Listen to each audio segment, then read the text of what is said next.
Election आता है तो कहता है बहन जी है भाई जी हमको वोट दीजिए, हमको जिता दीजिए। जिता देता है तो अपने जाके कुर्सी बैठ कर अब कूलर का हवा खाता है। और जितने लेबर लोग चाहे मजदूर लोग मरो चाहे बच्चो गरीब लोग वो देखने वाला नहीं है। तो कहे ले कि गरीब है इसलिए नहीं देखने जाता है, आग में छोड़ दिया जलने के लिए।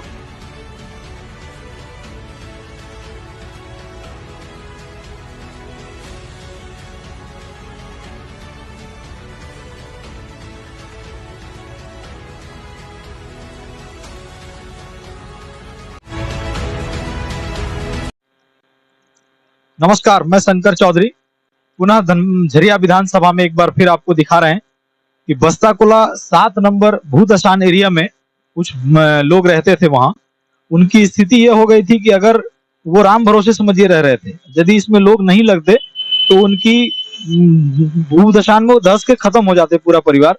लेकिन यहाँ के जो जनप्रतिनिधि हैं रागिनी सिंह जैसा कहा जा रहा है, वो लोग बोल रहे हैं, तो वो उनके द्वारा पहल किया गया और ये पूरा घर जो है वो बीसीसीएल को दबाव बनाकर रोड साइड बस्ताकुला में लाके उनको बसाया गया फिर से, और इसलिए फिर इनकी जान माल की सुरक्षा हो पाई। अभी हम आपको ये दिखा रहे हैं पूरा एरिया, और वो भूदशान वाला एरिया भी आप देख रहे होंगे कि भूदशान वाला एरिया में कैसे भूदशान हुआ है और वहां पहले लोग रह रहे थे। अभी आप देख रहे हैं कि वो यहाँ जो लोग रह रहे हैं वो सब वहीं से प्रभावित थे। इनका सर्वे भी हो गया है और सर्वे होने के बाद भी इनको मकान नहीं मिला बीसीसीएल के द्वारा, और नहीं मिलने के कारण ये पूरी तरह से प्रभावित थे और मौत के मुंह में थे। मौत के मुंह में रहने के बाद भी ये लोग सब लोग वहां से उठे और फिर अपने यहाँ के जो जनता श्रमिक संघ यूनियन है उनके कार्यालय पहुंचकर और वहां गुहार लगाए कि हम मौत के मुहाने में हैं, हमारी जान माल की सुरक्षा की जाए।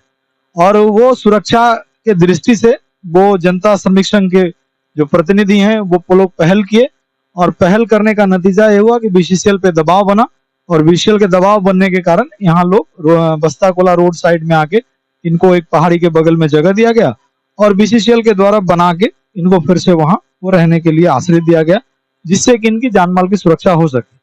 हम अभी आपसे मिलाएंगे, बात कराएंगे। आइएगा थोड़ा। क्या नाम है आपका? तो आप यहाँ जो आए हैं तो आप पहले कहाँ थे? अगलगा बस्ती थे। अगलगा बस्ती 7 नंबर। कितना परिवार थे आप लोग? हम लोग कम से कम 16 घर थे। तो वहाँ रहते थे, वहाँ जो भी आता था फोटो से खींच के चले जाते थे, कोई देने वाला कुछ नहीं था। जब हम लोग अगला कदम उठाए तो रांगनी पास दिया है तो बोला आप लोग व्यवस्था हम देंगे। वही लोग ने घर उर बना के दिया है, कुछ मुआवजा दिया है, पानी की व्यवस्था, बिजली व्यवस्था सब करके दिया है। उतना लॉकडाउन में था फिर भी हारे हुए भी सब राशन पानी व्यवस्था किया था, दिया था, घर घर पहुँचाया, सब दिया जाए कम से कम मेरा आदमी लोग रहे। तो बीसीसीएल के द्वारा आपका सर्वे हो गया है ना? अब बीसीसीएल के द्वारा जो सर्वे हुआ था वो तो बोलो 2-4 का, लेकिन सबके बोला कि नहीं, कहा उन्हें जाएगा डेली खाने कमाने लायक, तो लोग यहीं रहो। बीसीसीएल सब जगह यहाँ बीसीसीएल के द्वारा बनाया गया? नहीं, उन्हें दिया है, उन्हें बना बीसीसीएल के द्वारा ही बनाया गया? हाँ, उन्हें द्वारा बनाया गया। मैंने जनता श्रमिक संघ यूनियन के द्वारा ये पहल किया गया और बीसीसीएल के द्वारा इनको टेम्पोररी बना के इनको दे दिया गया, क्योंकि इनकी रोजी रोटी यहीं से चलता है, इसलिए ये लोग भी बाहर नहीं जाना चाहे और यहीं ये लोग भी रहने का इच्छा था, और बीसीसीएल फिर इनको बना के दे दिया गया है। और ये जो प्रभावित क्षेत्र थे वहां से निकल के लोग अपनी जान माल को सुरक्षा करके यहाँ पे आए हैं। क्या नाम है आपका? जोर से बोलिए, आवाज जोर से रखिए, चुनाव का समय है, अभी जब जोर से आवाज जाएगा तब ना नेता लोग पहुंचेगा। हाँ, क्या दिक्कत है बताइए? क्या दिक्कत है? जब आग लगन था हम लोग के उठा के यहाँ लाया है। अभी कोई दिक्कत नहीं है? अभी दिक्कत नहीं है, पानी पर दिक्कत है। पानी का दिक्कत, बिजली उजली सब है? बिजली उजली देगा कहाँ बिजली उजली? हाँ, तो मैंने खंभा उम्भा नहीं है, पोल उल नहीं है, बिजली है लेकिन काम चलाओ है, उसको ठीक ठाक करना है, यही ना? क्या नाम हुआ? करतिया। तो ये सब जो हुआ है किनके पहल पे हुआ? रागिनी सिंह से। अच्छा, वह हम लोग का दिया है, कसना हरा रहा तो ये हम लोग का घर दिया। अच्छा, बोलिए बोलिए बोलिए, कोई दिक्कत नहीं, अपना नहीं है, बोलिए। क्या नाम? गीता देवी। कैसे यहाँ कि हम सब कैसे यहाँ रागनी सिंह में जितना 5 साल से दौड़ रहे हैं, जैसे डीसी के पास गए हैं, अरे नेता ही गए हैं, कितना नेता जीत के गए हैं, वोट सब के दिए हैं, मोर कोई अग लगा में कोई देखने नहीं आया, देखने कोई नहीं आया। रागनी के पास गए हैं, रागनी सिंह गया है, तब बेचारी वहाँ पर फोन किया है, डिसीजन दिया है, जगह दिया, रही बेचारी यहाँ हमको बसाया है मैडम, और उसके दोबारा से यहाँ पर हम सब बस रहे हैं। हर नेता तो जीत के जब वोट के इलेक्शन आता है तो कहता है बहन जी है भाई जी हमको वोट दीजिए, हमको जिता दीजिए, जिता देता है तो आपने जाके कुर्सी बैठ कर अब कूलर का हवा खाता है। और जितने लेबर लोग चाहे मजदूर लोग मरो चाहे बचो, गरीब लोग को देखने वाला नहीं है। तो कहे ले कि गरीब है इसलिए नहीं देखने जाता है, आग में छोड़ दिया जलने के लिए। देखना रागनी सिंह मैडम है तो वह चलते हम सबका जान बचाया है, व्यवस्था कर दिया है, यहाँ पर हम सब बस रहे हैं उसी के चलते से। और जो जितना नेता दिया है वो कौन नहीं दिया सहारा, कौन नहीं दिया है। अच्छा वोट किसके देते हैं, गरीब के न देते हैं, गरीब से नेता क्या बनाता है, गरीब वोट देता है तो जनता नेता जीतता है। तो नेता ऐसा कहे करता है लेबर लोग जनता लोग कि नहीं हम नेता जिताएंगे तो हमको कुछ लाभ होगा, कुछ देगा, रोजगार देगा, घर देगा, नल देगा, पानी देगा, शौचालय देगा। तो कहाँ देता है, वो नहीं देता, सब वोट ले लेता, सब अपना अपना ऐसी रूम में जाके सोच रहता है। अब गरीब मारो चाहे बचो कोई नहीं है, गरीब के क्या देखता, कोई नहीं देखता है, जितने बाद में कोई नहीं देखता है। उसने गरीब रागनी सिंह मैडम है, हारा है चाहे जीता है, मगर वह हमें सहारा दिया है, वह दिया है। जखने हमें सब आग में मरता है तो जखने कोई नहीं कहता कि हम मरेगा कि बचेगा, कोई नहीं देखने आता है। किस कारण से दिन होता है तो भगवान का नाम लेता है, रात होता है तो मरेगा कि बचेगा, सोते उठे तो बच गए, हमका जान बच गया। ये चलते हम सब 5 साल वहाँ पर काटे हैं। तो आप समझ सकते हैं झरिया पूरा विधानसभा लगभग भूदशान के चपेट में ही है। यहाँ बहुत जगह आग लगी हुई है, बहुत गैस निकल रहा है, कई घटना भी हुआ है बराबर। कई सुनते होंगे कि कई बार धरती फट गया, वहां लोग समा गए, कभी जनरेटर अंदर चला गया, कभी आदमी अंदर चला गया, कभी रोड में गोप हो गया। तो बहुत सारा परेशानी बराबर बीच बीच में आते रहता है, जैसे समाचार के माध्यम से आप देखते भी रहते हैं। उसी क्रम में हम लोग आज ये पहुंचे थे। भूदशान क्षेत्र है क्योंकि बस्ताकुला 7 नंबर क्षेत्र, वो पूरा गैस रिसाव होता है वहाँ। और लोग जो रह रहे थे वो एकदम इस स्थिति में रह रहे थे कि रात में हम सो रहे हैं तो सुबह हम वहीं सोए रहेंगे या फिर धरती के समय जमीन में समा जाएंगे, ये कोई गारंटी नहीं हुआ करता था।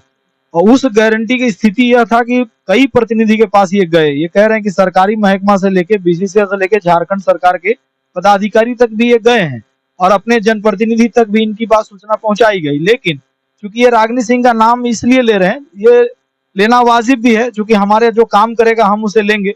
वो अपने भी जीती हुई कैंडिडेट नहीं है, वो सरकार में नहीं है, यहाँ के विधायक नहीं है।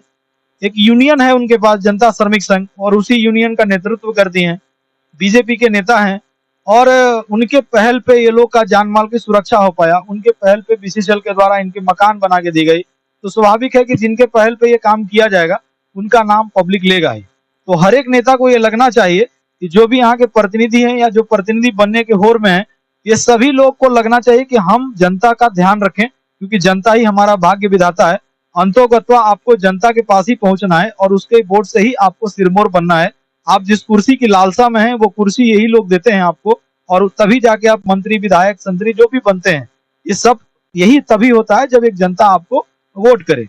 तो आप कम से कम उनका ध्यान रखिए, उनकी सुरक्षा रखिए, उनकी व्यवस्था रखिए, उनकी कम से कम सहायता करिए, जो भी उनकी बेसिक जरूरत है उनको पूर्ति करिए। और ये कोई आप एहसान नहीं करेंगे, क्योंकि वो सुबह से के रात तक जनता जो भी काम करता है, एक अगर जूता पाट से लेकर चंडी पाट तक अगर उसको करना है, वो हर एक व्यवस्था में टैक्स देता है और वही उसी का पैसा आप वसूलते हैं और उसी का पैसा फिर उस पर लगाते हैं। आप कोई एहसान नहीं करते हैं, क्योंकि आप पे वो लोग एहसान कर रहे हैं कि वो अपना सारा टैक्स देके। आप ये मत समझिए कि एक गरीब आदमी है ये टैक्स नहीं देता है, वो कई रूप में टैक्स देता है। ये और बात है कि और लोग डायरेक्ट टैक्स देते हैं, लेकिन ये इनडायरेक्ट टैक्स देते हैं। प्रत्यक्ष टैक्स आप हम जैसे लोग देते होंगे, लेकिन ये अप्रत्यक्ष टैक्स देते हैं। ये अगर एक कपड़ा भी खरीद रहे हैं तो टैक्स दे रहे हैं, एक चप्पल खरीद रहे हैं टैक्स दे रहे हैं, जूता खरीद रहे हैं टैक्स दे रहे हैं, बर्तन खरीद रहे हैं टैक्स दे रहे हैं, ये भोजन खरीद रहे हैं उस पर भी आजकल जीएसटी लग रहा है, वो भी पैसा दे रहे हैं। तो पैसा सरकार के पास इनके द्वारा भी जाता है और वही पैसा फिर इनके पास वापस घूम के आता है। और इसमें एहसान की कोई विशेष बात नहीं है कि हम करा दिए और हम कर दिए, सरकार कर दिया, ऐसा कुछ नहीं है। क्योंकि ये यही मालिक हैं और जनता लोकतंत्र में मालिक होता है और आपके जैसे वो सेवक हैं और सरकार के जो लोग बैठे वो नौकर हैं। तो मालिक अपने पास अगर सेवक रखता है, कोई मुंशी रखता है, कोई और भी चीज रखते हैं, कोई मुनीम रखते हैं, वो होगा सेवक हो गए। तो यहाँ के जो विधायक हैं, सांसद हैं या प्रतिनिधि हैं, ये सब जनता के सेवक हैं, ये उनको ध्यान में रखना चाहिए। और जितने भी सरकारी पदाधिकारी हैं सब उनके नौकर हैं, क्योंकि इनके पैसा से ही आपको तनख्वाह मिलता है। इस बात को आपको ध्यान रखना चाहिए। जनता ही भाग्य विधाता है, जनता ही मालिक है। लोकतंत्र में जनता ही भगवान होता है। तो आज जहां हम दिखा रहे हैं वो जनता है और जनता किसी का नाम ले रहा है, तो ये विषय नहीं सोचने का है कि कोई व्यक्ति किसी का नाम क्यों ले रहा है, क्योंकि नाम उसी का लिया जाता है जो ग्रास रूट पे होता है। जो पैरासूट पे होता है उसका कोई नाम लेने वाला नहीं होता है, क्योंकि हम हमेशा कहते हैं कि जनप्रतिनिधि को ग्रास रूट पे रहना चाहिए, पैरासूट पे नहीं। पैरासूट वाले नेता नहीं होते हैं, ग्रास रूट वाले नेता होते हैं। धन्यवाद।